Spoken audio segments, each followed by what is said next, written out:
বাংলাদেশের সর্বশেষ গুরুত্বপূর্ণ আপডেট সংবাদে আপনাকে স্বাগত। শুরুতেই সংবাদ শিরোনাম, পরে বিস্তারিত। প্রথমেই জানাবো, জোটভুক্ত হয়েছে কুমির ডেকে আনছেন তা আপনাদেরকেই খাবে। বিএনপিকে উদ্দেশ্য করে বললেন আসিফ মাহমুদ। আওয়ামী লীগ নর্থ ও দিল্লি জোটভুক্ত হয়ে যে কুমির ডেকে আনছেন তা আপনাদেরকেই খাবে বলে মন্তব্য করেছেন অন্তর্বর্তীকালীন সরকারের স্থানীয় সরকার ও ক্রীড়া মন্ত্রণালয়ের উপদেষ্টা আসিফ মাহমুদ সজীব ভুঁইয়া। আজ ফেসবুকে এক পোস্টে তিনি এই মন্তব্য করেছেন। ফেসবুক পোস্টে আসিফ মাহমুদ লিখেছেন, আওয়ামী লীগ নর্থ এবং দিল্লি জোটভুক্ত হয়ে যে কুমির ডেকে আনছেন তা আপনাদেরকেই খাবে। কারণ এই কুমির, মনে রাখতে হবে, কুমিরের কোনো জাতি নেই, কোনো ধর্ম নেই। তারা একবার আসতে পারলে আপনাদেরকেই ছিঁড়ে খাবে। এরপর জানাবো, গুজবে কান দেবেন না, বিভ্রান্ত হবেন না বলছে সেনাবাহিনী।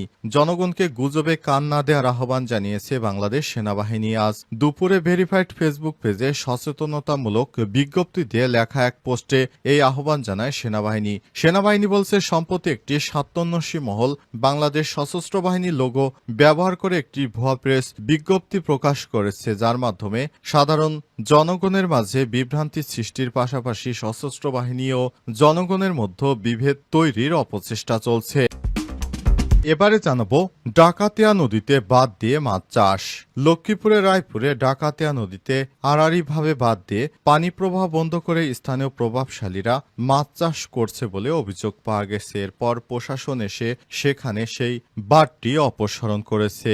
এতে করে ওই নদীতে পানি প্রবাহ এখন ঠিক আছে। এর আগেও একবার বাঁধ দেওয়ার পর সেখানে প্রশাসন গিয়ে ব্যবস্থা নিয়েছিল, কিন্তু আবারও প্রভাবশালীরা সেখানে বাঁধ দেয়।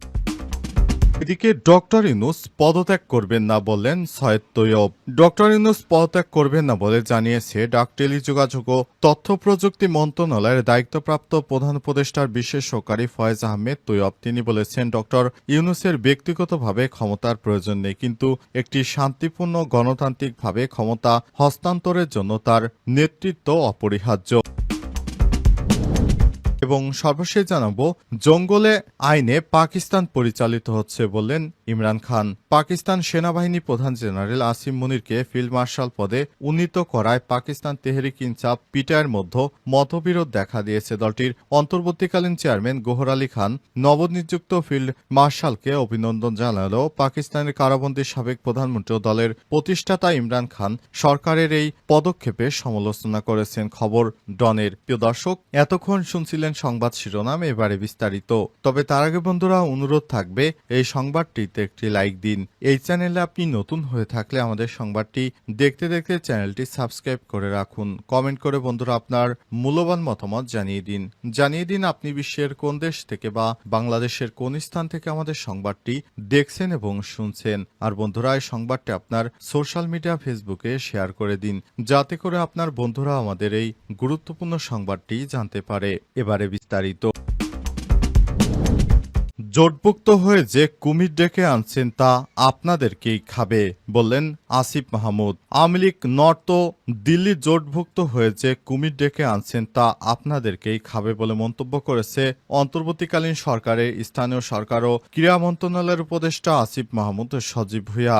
আজ রাতে ফেসবুকে এক পোস্টে তিনি এই মন্তব্য করেছেন। ফেসবুক পোস্টে আসিফ মাহমুদ লিখেছেন, বিএএল নর্থ অ্যান্ড দিল্লি জোটভুক্ত হয়ে যে কুমির ডেকে আনছেন তা আপনাদেরকেই খাবে। You are not on the them, just cooperated temporarily. তুমি ওই দলের স্থায়ী সদস্য নাও, শুধু ক্ষণিকের জন্য।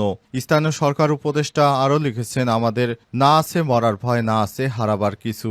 একমাত্র আফসোস, গণতান্ত্রিক রূপান্তর আর এদেশের মানুষের ভাগ্যে কোনোদিনই ইতিবাচক পথে যাবে না। আর কি স্বপ্ন দেখে স্বপ্নভঙ্গের কষ্টই বোধ হয় এদেশের ভাগ্য।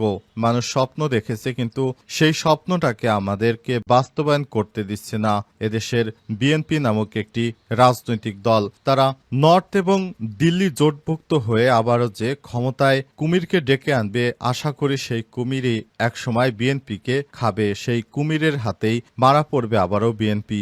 সেটি এখনো তারা বুঝতে পারেনি, আর আশা করি ভবিষ্যতেও তারা কোনোদিনও বুঝতে পারবে না। তাদের আবারও সময় আসছে যখন ওই কুমিরই তাদেরকে গিলে খাবে। গুজবে কান দেবেন না, বিভ্রান্ত হবেন না বলছে সেনাবাহিনী।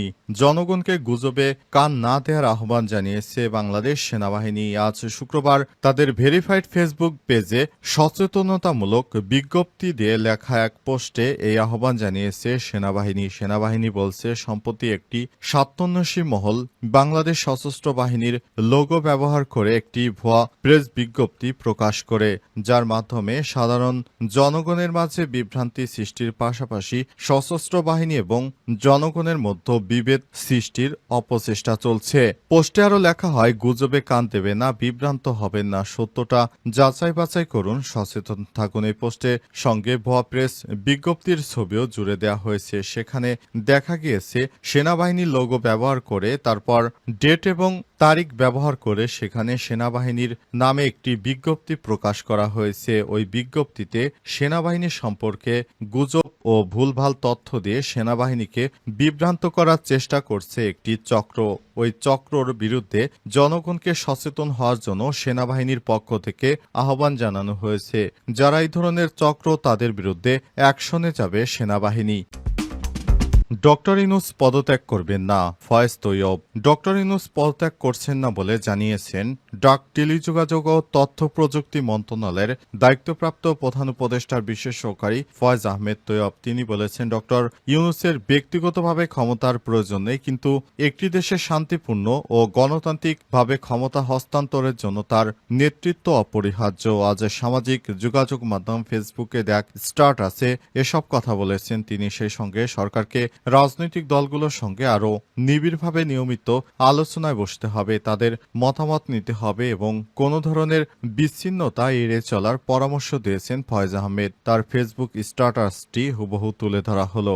এ সময় তিনি লিখেছেন, প্রধান উপদেষ্টা পদত্যাগ করবেন না। অধ্যাপক ডক্টর মোহাম্মদ ইউনূসের ক্ষমতার প্রয়োজন নেই, কিন্তু বাংলাদেশের জন্য, আমাদের শান্তিপূর্ণ ডেমোক্রেট ট্রানজিশনের জন্য ডক্টর ইউনূস স্যারের দরকার আছে। বরং ক্যাবিনেটকে আরও গতিশীল হতে হবে, সরকারকে আরও বেশি ফাংশনাল হতে হবে, উপদেষ্টাদের আরও বেশি কাজ করতে হবে, দৃশ্যমান অগ্রগতি জনতার সামনে উপস্থাপন করতে হবে। এ ব্যাপারে কোনো দ্বিমত থাকতে পারে না। আমাদের দেখাতে হবে যে গণ অভ্যুত্থান পরবর্তী জনতার সম্মতিতে ক্ষমতায় এসে প্রফেসর সাফল্য দেখিয়েছেন। বিশ্বের সম্প্রদায়ের কাছে ডক্টর মোহাম্মদ ইউনূসের সম্মান আছে, এটা রক্ষা করা আমাদের দায়িত্ব। আমি মনে করি সরকারকে এখন থেকে রাজনৈতিক দলগুলোর সঙ্গে আরও নিবিড়ভাবে আলোচনায় বসতে হবে, নিয়মিত বসে এবং বিভিন্ন বিষয়ে তাদের মতামত চাইতে হবে। কোন ধরনের বিচ্ছিন্নতা কাম্য নয়। পাশাপাশি সেনাবাহিনী রাজনীতিতে নাক গলাতে পারবে না। আজকের দুনিয়ায় কোনো সভ্য দেশে কোনো সেনাবাহিনীর সদস্যরা রাজনীতিতে নাক গলায় না। সুতরাং আমাদের দেশের সেনাবাহিনীকেও সে বিষয়টি মনে রাখতে হবে, আস্থায় রাখতে হবে সেনাবাহিনীকে। সেনাবাহিনীর প্রশ্নে হুট করে কোনো কিছু করা যাবে না, হঠকারী কিছু করা যাবে না। এমনি তেমনি